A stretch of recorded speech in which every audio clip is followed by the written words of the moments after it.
Yeah, well, I'm a guy from Detroit, Michigan area.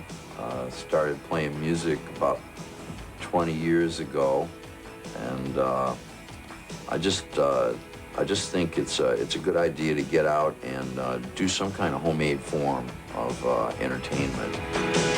Well, I'm just out of school, like I'm real, real cool. Gotta dance like a fool, got the message that I gotta be a wild one. Ooh, yeah, I'm a wild one. Gonna break it loose, gonna keep it moving wild, gonna keep it swinging, baby, I'm a real wild child.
You were born James Newell Osterberg back in Michigan. Yeah. You started a group called the Iguanas. You were the drummer. That's how you got the name Iggy. You became Iggy Pop. I actually named my first performing group was called the Megaton 2. I named it myself. I was very impressed with the power of atomic energy. I was 14 years old, and it was myself and a guitar player got together for a school talent show. Just the two of us. We did What Did I Say? Instrumental version by Ray Charles and a Sandy Nelson drum solo song. But then my first proper band was the Iguanas. Yeah. But I just thought the Megaton too was ridiculous. Well, we all know you as Iggy Pop, the stage performer, but your real name's James Osterberg, and you're known as Jim to your friends and the people you work with. What is the difference between Jim and Iggy? There are some people who I like to call me Jim. Most people, I just prefer it when they call me Iggy. What's the difference between Jim and Iggy? Well, that's not something I really feel a need to sort of puzzle out. Yeah. Do you think... Yeah, I mean, you're not going to get an answer out of me on this one, Paul. I'll try Might as well move right along. I'll try another way, though. That right. Iggy was the performer on stage, the man who gave more than any other stage performer in sort of the history of rock and roll. And James Osterberg was the guy off stage who, you know, when he was with his friends, was was quiet and concerned, etc. What I want to say is, who do you feel predominates inside you more now? I wouldn't look at it in those terms. I'd simply say that we all, there's never been a human being born who didn't have more than one name. And we are all many different people to the many different people who we encounter. Yeah, that sounds good. Ever since you shared the same management company back in the early 70s with David Bowie, your careers have been closely followed, in terms of their parallels. But it looks as though now Iggy Pop is soaring up. It seems that now it seems that for instance, David Bowie's musicality is waning and dwindling, and people haven't got that much to say about him. Whereas you seem to be, rocketing back now with this new image and this new album. and a very, very sort of concerted effort. What do you think about what David Bowie's doing now? That's not for me to say, Paul, really. But I mean, your opinion would be interesting. I haven't seen, I understand he was doing something over at ICA here the other day, which is going to be on TV, I think probably the night of this broadcast, but I'm going to miss that because I'll be in Switzerland performing. I think that with all performers, the public and particularly the critical establishment tends to regard your work in waves. They tend to overrate it when they decide it's good, and they tend to underrate it when they decide it's bad. I think that, as David himself has pointed out, his last studio album is not at all different in arrangement, content, or approach than some of the work for which he received extremely generous accolades earlier in his career. I would say that I would rather than pick out one part of his work, I would say that lyrically, I've found him one of the most intriguing and engaging of singers of our times. Musically, I find him deft, but not always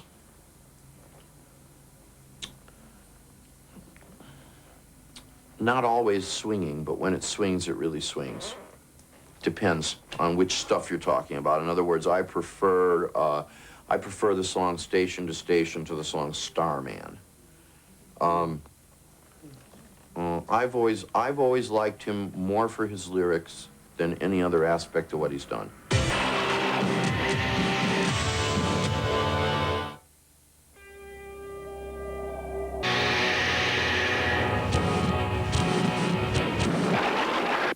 You just brought out your 12th studio album, Instinct, which you say is a culmination of everything you've ever done. Has Iggy Pop's career at last reached its peak?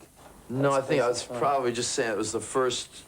It was the first album I made all by myself where I was sober enough so I could remember everything else I'd done.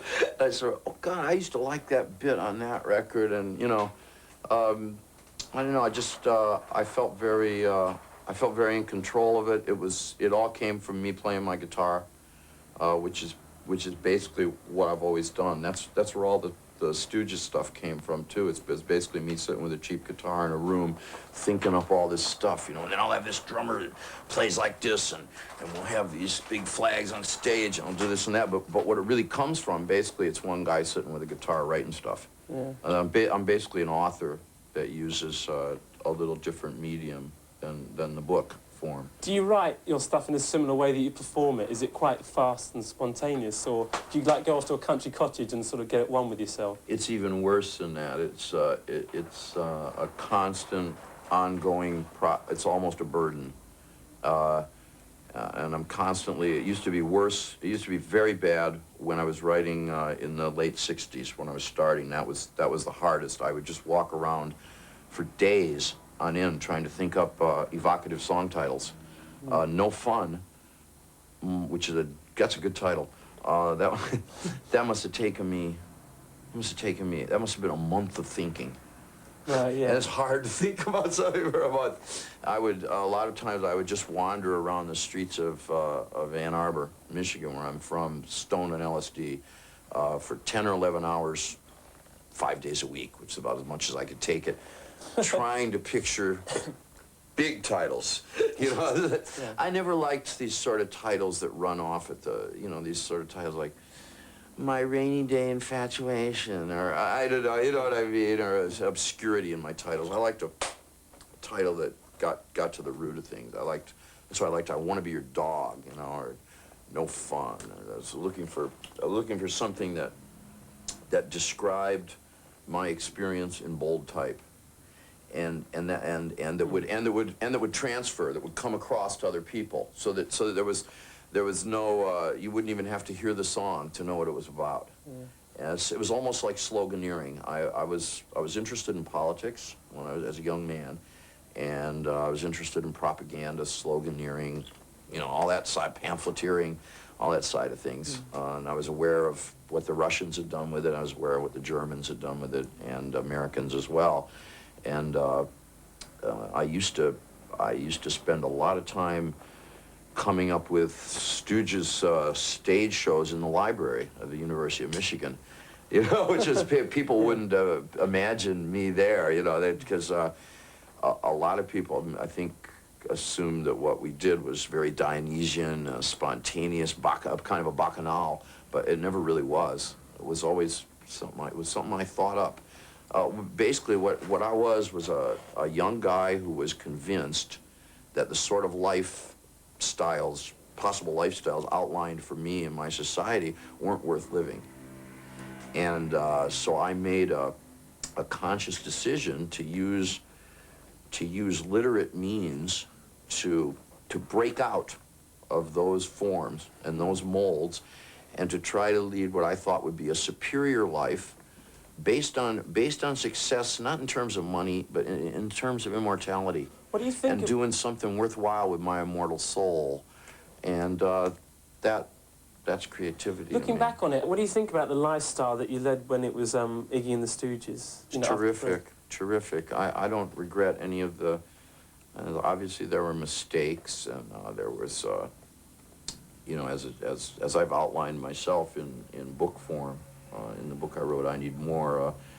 There was filth and degradation, you know, all those things. But that's all part of life. Anyway, it's all part of most people's lives. It's just not as recognized often. You've still got a very hungry look in your face. I mean, is that still got to be a part of your life, all of that? What, the filth and degradation? Yeah. Or the, yeah, I think those things are important to me. I mean, basically, I'm in rock and roll, which is pretty much a form of pornography anyway, frankly. I mean, let's face it. That's a very honest. That's what they all do. That's a very honest appraisal of rock and roll. But what do you think of contemporary rock and roll in terms of the other people who purport to be? In terms of its pornographic value, well, let's see. No. Which one's who's the cutest singer? You know, that's what it all boils down to. Whoever's got the best hair sells the most. You know, basically. People are surprised that after 20 years of leading, you know, the ultimate rock and roll lifestyle, which has been very erratic, that you're back and you're still performing. Does it surprise you? I'm happy about it, that way. I'm real happy about it. And I don't think, had I tried to imagine 10 or 12 years ago that I would be, that at this date, in the late 80s, that I'd be as disciplined as I am, or as focused as I am on my work, as opposed to the attendant fun bits or whatever, you know, the entertainment bits. I wouldn't have thought I could. I would have, in the late 70s, I was really convinced that that it was really important to me to have lots of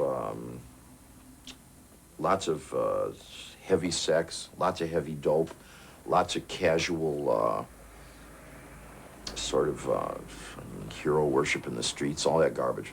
That was really coming in and threatening my work. It was hurting my work. And what I found out when that stuff that was tripping me up eventually took its toll on me, and when I was really down to the crunch, and I could have gone either way. I could have gone, well, let's just get one big hit of stuff and trip on out of here, or let's get our shit together and get the work going. I realized how much my work meant to me. I remembered again this sort of, that there was one thing that felt pure to me, and that was my desire to do really good at this.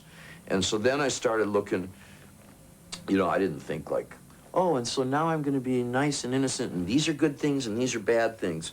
I just looked pragmatically. I looked, well, what would help me do good work, and what would get in my way? And whatever's going to get the in my way is going to get the out of my way, and I don't want to know about it. Simple as that. So I had to conquer a lot of my own appetites, you know. And like I still, you know, I still recognize, you know, I recognize the need to have a kick, and I'm not like don't get me wrong, I'm not going to sit here and lie to you and tell you that I never get stoned, that I never have a drink, or that I never have casual sex. But I think these things have to be put in perspective. I think at the end of the day, where they belong.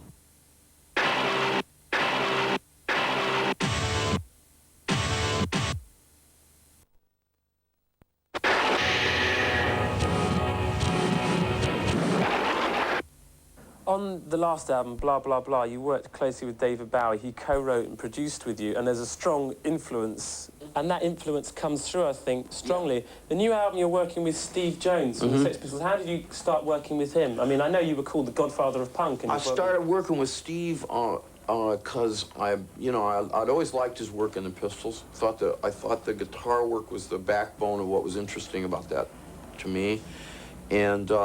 I met him one night. There's this hotel called the Iroquois Hotel in New York City. It was a cheap place to stay in Midtown, so many, many groups used to stay there. Police, Public Image, Pretenders, Joe Jackson, the Plastics. I met a lot of people in that hotel. And I met the Professionals were staying there, his band with Paul Cook. And he just came wandering up to my room one night with a big cast on his arm trying to score. And, that was okay, and I said, oh, no, I'm really past that. I ain't gonna do that for you, but listen, play my guitar, And we just started playing together. As soon as I started playing with him, it just felt really good. And I felt like I had a friend, and I really liked him. I just liked him. So I just kind of clocked that, and I thought, gee, it would be really nice one day if I could play with that guy. That guy's really playing from the gut. And so when I wanted to start making records again, I'd stopped between 1983 and 87.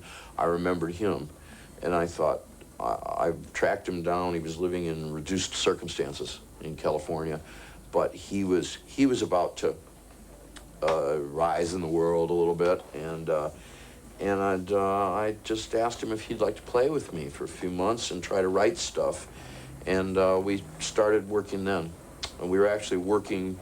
It was demos I'd done with him, which David heard, and which in turn prompted him to offer to produce Blah Blah Blah. Do you think this new album is more Iggy Pop than, say, the last one? Oh, I don't know. I think the last one benefits from David's a very fluent writer and singer. It's all much easier for he than for I. Easier for him than it is for me. And so the melodies on Blah Blah and some of the ballads and stuff are very clear cut. It didn't take that long to write everything, whereas this one Instinct took me forever. And it's hard for me to come up with something coherent, because which is lucky, because it gives me something to do. It's not like I'm 41, and it's not like I know how to do it all. There's still stuff I'm learning that some people 20 can just do like that. So I don't have I have a God-given love of music and will to play it, but not a big talent oh, and then I'll just go over here to the synthesizer and go blah, blah, blah, blah, and that'll be another 10 million records. And, I'm not one of those sort of, hey, how's Quake? I can't do that. Sort of, shit, sell a lot of that. I can't do that. So it's good for me in a way, because I really like playing, but it takes me a lot of effort to get something out.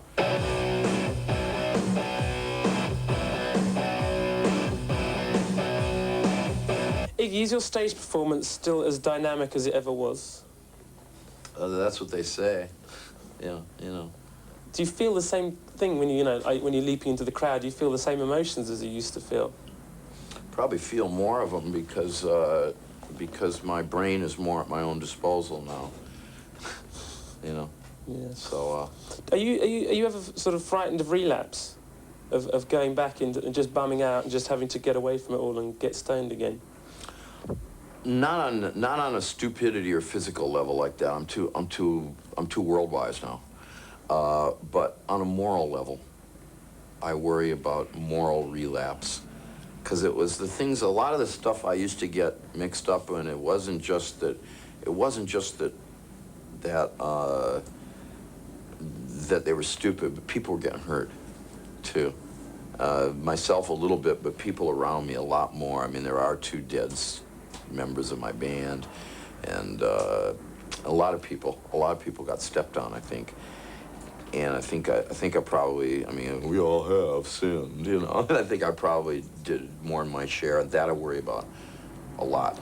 I worry about getting to the point where I'd start cavalierly hurting people. That really bothers me, because it's really tempting. Do you think this society, you know? I think people that have power, the power to, tend to treat other people like shit, like dogs. Yeah. That's the way it is. Yeah. Do you think Iggy Pop still carries a stigma with him? Do people, you know, I mean, I know that when you sort of want to do blah, blah, blah. I hope I do, because you should see what I think of the people that I carry a stigma to. What happens? What happens? No, what I think of them. I mean, you should see how they look to me. It's like my own brand of TV, and it's not very pretty. You know, when you're dealing with record companies and stuff, do you think they're still slightly wary? Oh, you mean like a sort of a patronizing, well, pat him on the head and send him to the bathroom or something? Is that what you mean? Yeah, wash him and then bring him back. Oh, wash him and bring him back. I'll tell you, I've been fortunate in that a lot of the people that used to dig me when nobody else did have become leaders of various industries in America, and so I'm getting a lot of respect in those arenas now. Actually, you've got a long way to go. At least enough to work with. Put it that way, you know. No, it's a very good relationship with the people I work with at A&M Records, and the people I encounter, and you know, when I do film. When I do these videos and things like that. The video, I hear there was a bit of, you've worked with Sam Raimi from You betcha, Dead, yeah. But I hear there was a bit of a problem, you know, trying to get him to accept you. Was that? No problem, really. It was just, I called him up, and I said, I'm this guy, I'm Iggy Pop, this rock singer, and I love your films. And he sort of went, well, I don't know if I really want to do a video, but then I just sent him, I said, well, let me send you my stuff. And he called me back 5 days later, and he said, I've got the reels in my hand, I just saw them, and you're fantastic, and I've got to shoot you, you know, so it's no problem. He said, you're perfect for me, and he was going crazy, you know, and I'm going to capture your rock, so, you know, he was very, very into it, and he's a delight to work with.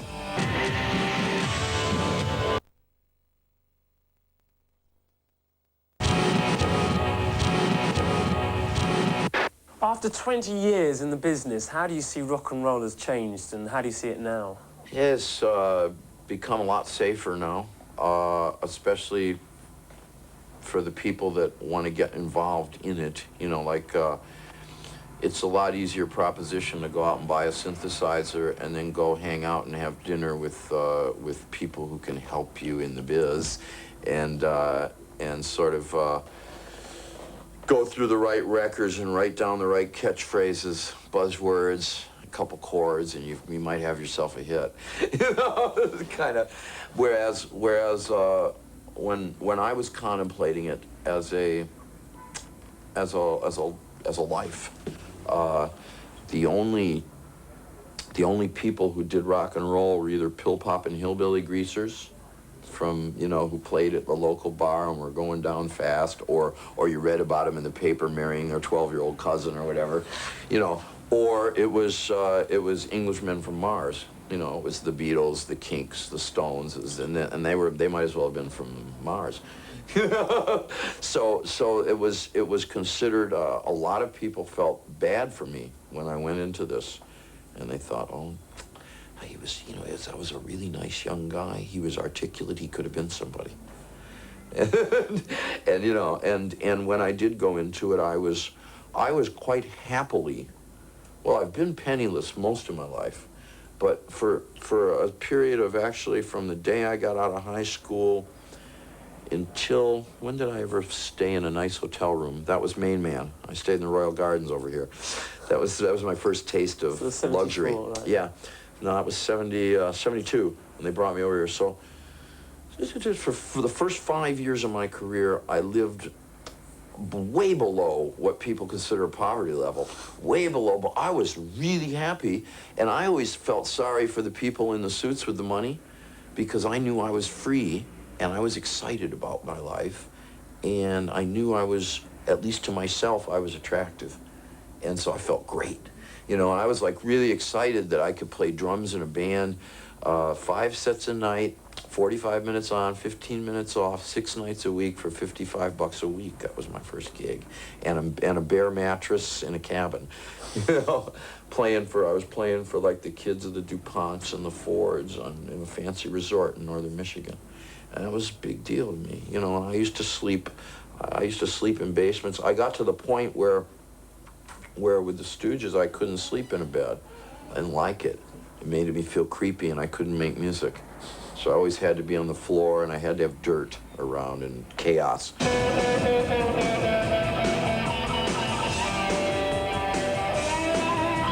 Who do you see as inspirational then nowadays, you know, in terms of rock music? You know, who do you think is hot?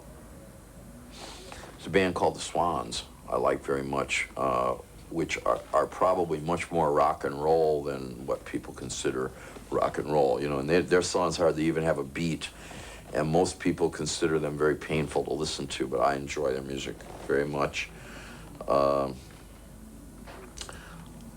Obviously, in a more traditional vein, Guns N' Roses are a very good band, very good.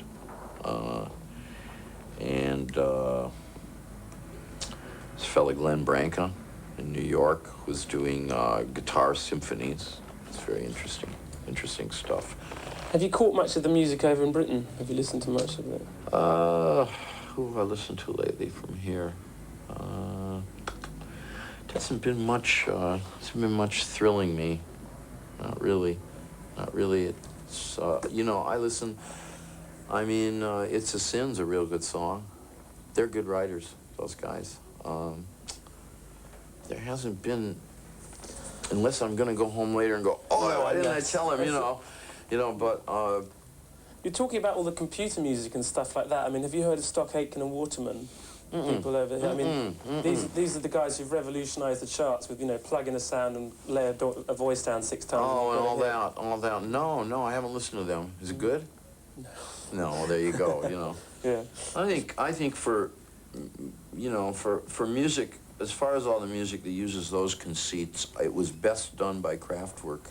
Early Kraftwerk did it the best, frankly, and the cleanest.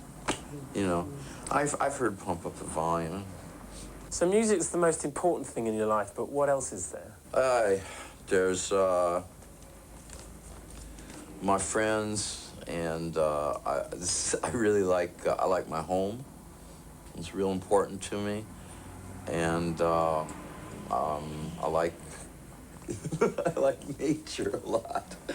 I do. I like nature, and I like hanging out at places where there's not a lot of stuff built. What would you do to someone who tried to stop your music? But my home is real important because I never had a home of my own. So I've got that now, so that's like really... What would I do to someone who tried to stop my music? Well, they try all the time. You know, you just keep going, that's all. I don't think it pays. I'm finding increasingly through my experience that it doesn't pay me to fight back. It's really better to avoid. You know, so I just kind of I'm trying to build things. You know, I'm trying to build something. And I sort of try to just quietly go about my work, trying to build what I'm building, as opposed to, like, let's say if it was 1971 and you were in my audience and you gave me the finger, if you gave it to me enough times, you'd probably get me to come out and try to slap your face. Whereas now, if you give me the finger in my audience, I'm just going to ignore you because I know you're just an asshole anyway, and there's a lot of other people who are going to be distracted from what I do if I go and give you my attention. See, I weren't that clever about it before. Whereas, and I'm right, because once, you know, basically you want to give your attention to the people who are there to have the benefit of whatever you got to offer.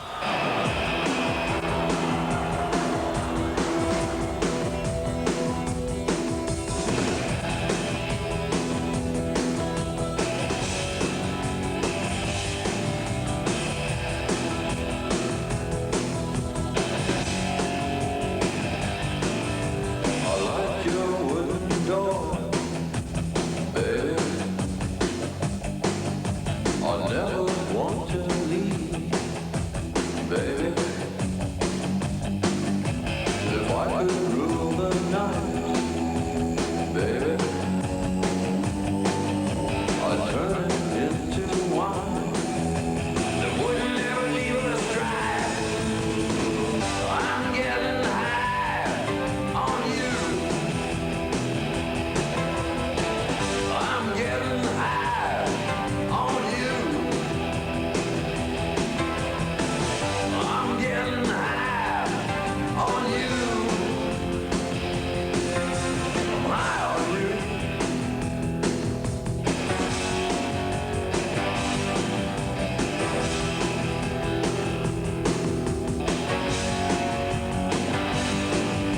I like your rugged cross, baby. I don't pray in churches, baby. I got nowhere to worship, baby,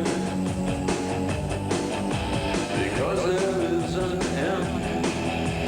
I don't need a monument. I'm getting high on you. I'm getting high on you. I'm getting high on you. I'm high on you. Terrorist in my heart, tearing it all apart. Terrorist in my heart, tearing it all apart.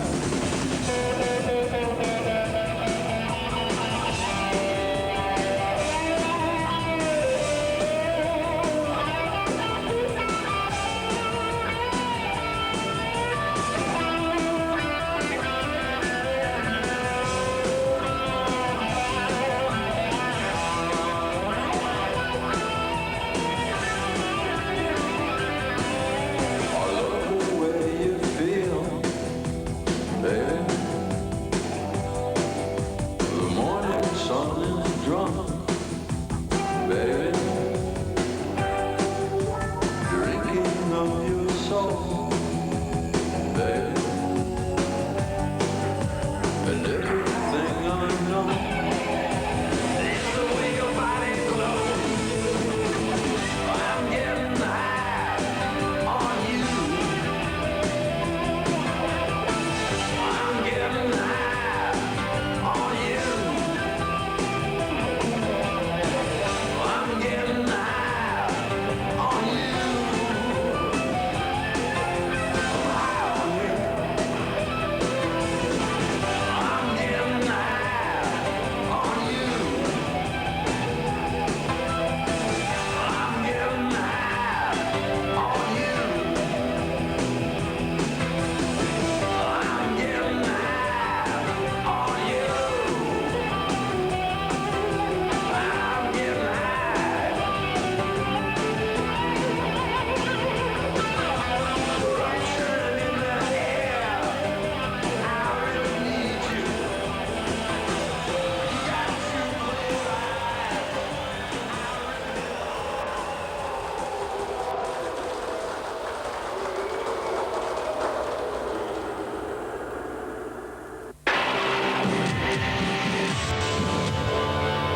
For another 60 minutes of raunchy grooves and watertight beats. You can pucker up to this selection without objection tonight. Iggy Pop rocks out and strips down. Osric Tentacles serve up some intergalactic night music, while Fatima Mansions have an ode to the Pope.